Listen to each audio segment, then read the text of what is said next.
எல்லாம் வல்ல இறைவனையும் பசும்பொன் ஐயா முத்துராமலிங்க தேவர் அவர்களை மாண்புமிகு இதய தெய்வம் புரட்சி தலைவி அம்மா அவர்களையும் வணங்கி சங்கரன் கோவில் ஸ்ரீ கோமதி அம்மாள் ஸ்ரீ சங்கர நாராயணன் சுவாமி திருக்கோவில் ஆடி தபசு 1ஆம் திருநாள் தேவர் மண்டகப்படி விழாவிற்கு வருகை தந்து இங்கு சிறப்பாக நடத்தி கொண்டிருக்கும்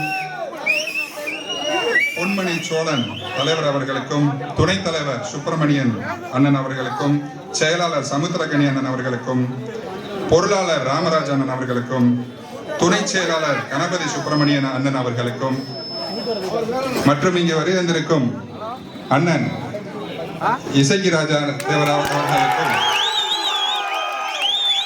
மற்றும் ராஜா மரவன் அண்ணன் அவர்களுக்கும் வெற்றி ஐஏஎஸ் அகாடமியினுடைய தலைவர் அண்ணன் சண்முகம் அண்ணன் அவர்களுக்கும் மற்றும் சௌத்ரி தேவர் அண்ணன் அவர்களுக்கும் மற்றும் Balamurugan director Shriram finance limited மும்பையிலிருந்து வந்திருக்கும் அருமை அண்ணன் அவர்களுக்கும் மற்றும் தனசேகர பாண்டியன் அண்ணன் அவர்களுக்கும் மற்றும் பிஎஸ்ஆர் மகாராஜன் அண்ணன் அவர்களுக்கும் மற்றும் இங்கு வருகை தந்திருக்கும் மாவட்ட கழக செயலாளர் அண்ணன் மூர்த்தி பாண்டியன் அண்ணன் அவர்களுக்கும் கணபதி அண்ணன் அவர்களுக்கும் மற்றும் செந்தில்குமார் அமைப்பு செயலாளர் அண்ணன் அவர்களுக்கும் மற்றும் கழக செய்தி தொடர்பாளர் முடிமன் ராமசாமி அண்ணன் அவர்களுக்கும் மற்றும் அண்ணன் சிவில் முருகேசன் அண்ணன் அவர்களுக்கும் இங்கு வருகை தந்திருக்கும் பெரியோர்களுக்கும் தாய்மார்களுக்கும் மற்றும் சகோதர சகோதரிகளுக்கும் பக்த கோடிகளுக்கும் அனைவருக்கும் இளைஞர்களுக்கும் அனைவருக்கும் எனது அன்பார்ந்த வணக்கத்தினை அன்போடு தெரிவித்துக் கொள்கிறேன். நமது சங்கரன் கோவில்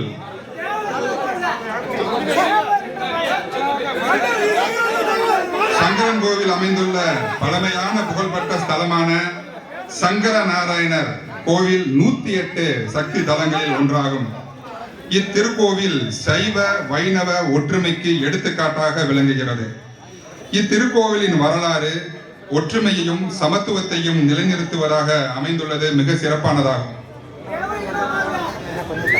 ஒருமுறை சைவர்களுக்கும் வைணவர்களுக்கும் யார் பெரியவர் என்ற போட்டி ஏற்பட்ட போது சங்கன் என்ற நாகமன்னன் தனது கடவுளான சிவபெருமானே பெரியவர், அதிக ஆற்றல் உடையவர் என்றும், பதுமன் என்ற நாகமன்னன் தனது விருப்ப கடவுளான திருமாலே பெரியவர், அதிக ஆற்றல் உடையவர் என்றும் வாக்குவாதத்தில் ஈடுபட்டனர்.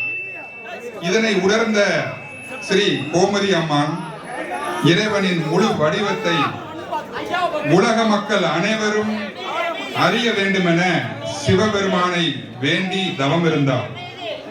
ஸ்ரீ கோமதி அம்மனின் வேண்டுகோளுக்கு இணங்க சிவபெருமான் சங்கர நாராயணராக இங்கு காட்சியளித்தார். சங்கரன் என்றால் சிவபெருமானையும், நாராயணன் என்றால் திருமாலையும் குறிக்கிறது. அதாவது கடவுள் இருவருமே சமம் என்றும் அன்பாலும் தியாகத்தாலும் மட்டுமே இறைவனை அடைய முடியும் என்றும் மக்களுக்கு உணர்த்தினார் சிவபெருமான். அத்தகைய சிறப்புகளை நினைவுகூரும் வகையில் மக்கள் அனைவரும் ஒவ்வொரு வருடமும் ஆடி தபசு திருவிழாவினை மிக சிறப்பாக கொண்டாடி வருகிறார்கள். பாண்டிய மன்னரின் வாரிசாக திகழ்ந்த மாமன்னர் பூலித்தேவர் அவர்கள் இம்மண்ணை சிறப்பாக ஆட்சி புரிந்தார். ஆங்கிலேயரின் ஆதிக்கத்திற்கு எதிராக முதலாக முழக்கமிட்டு அவர்களுக்கு சிம்ம சொப்பனமாக திகழ்ந்த நெற்கட்டான் செம்மல் மாமன்னர் பூலித்தேவர் சங்கரன் கோவில் உள்ள சங்கர நாராயணன் கோவிலில் மாமன்னர் பூலித்தேவன் அவர்களின் மறைந்த இடம் பாதுகாக்கப்பட்டு வருவதை இங்கு நான் சுட்டிக்காட்ட கடமைப்பட்டிருக்கிறேன். அன்பு ஒன்று மட்டும்தான் இறைவனை அடையும் ஒரே வழி. எனவே ஒருவருக்கொருவர் அன்பு செலுத்தி ஒற்றுமையுடன் வாழ வேண்டும். ஒற்றுமை பற்றிய ஒரு குட்டி கதையை மட்டும் தங்களுக்கு இங்கு தெரிவித்துக் கொள்ள கடமைப்பட்டிருக்கிறேன். ஒரு பெரியவருக்கு 4 மகன்கள். 4 பேரும் ஒவ்வொரு நாளும் விவாதம் செய்து சண்டை போட்டுக் கொள்வார்கள். இதனை அறிந்த அவர்களது தந்தை இவர்களுக்கு ஒற்றுமை பற்றிய பாடம் எடுக்க வேண்டும் என்று நினைத்தார். ஒரு நாள் 4 பேரையும் ஆளுக்கு ஒரு மரக்கம்புகளை எடுத்துட்டு வர சொல்லி ஒவ்வொரு மரக்கம்புகளையும் தனித்தனியாக உடைக்க சொன்னார். அவர்கள் 4 பேரும் தனியாக இருந்த மரக்கம்பை எளிதாக உடைத்து விட்டனர். அதற்கு பிறகு 4 கம்புகளையும் கயிறால் ஒன்றாக சேர்த்து இறுக கட்டி ஒவ்வொருவராக அந்த கயிறால் கட்டிய கம்புகளை உடைக்க சொன்னார். ஆனால் அவர்கள் எவ்வளவு முயற்சி செய்தும் அந்த கம்புகளை அவர்களால் உடைக்க முடியவில்லை.